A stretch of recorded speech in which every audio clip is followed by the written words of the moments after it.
நல்ல கவனிங்க.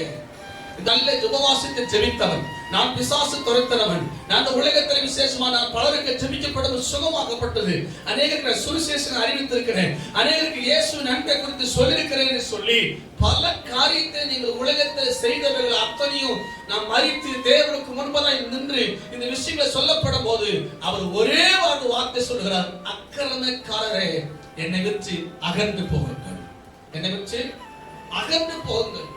அப்படி என்ன ஜெபிக்க கூடாதா? அப்படி தீர்க்கதரிசி சொல்லக்கூடாதா? அப்படி என்றால் விசேஷமாக உபவாசிக்க கூடாதா? ஊழியம் செய்யக்கூடாதா? சுவிசேஷம் சொல்லக்கூடாதா?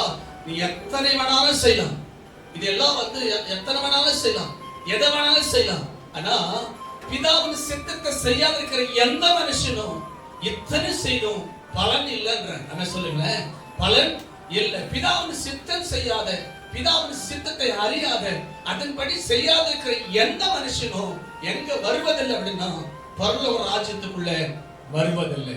நீங்க ஆலயத்துக்கு போகலாம், காணிக்கை செலுத்தலாம், தசமபாகம் செலுத்தலாம், நன்மை செய்யலாம், உதவி செய்யலாம், பிறருக்கு விசேஷமாக அநேகருக்கு ஒரு வழிகாட்டியோடு இருக்கலாம், தப்பில்லை. ஆக மொத்தத்துல பல காரியங்களை செய்த கூட வேத வஸ்தகத்தின்படி பிதாவின் சித்தத்தை நாம் செய்யாத போகுமானால் தேவ ராஜ்யத்துல இடம் இல்லை என்பதை தெளிவாக எழுதப்பட்டிருப்பதற்காக ஆண்டவரை ஸ்தோத்திரிக்கிறேன். ஆமென்.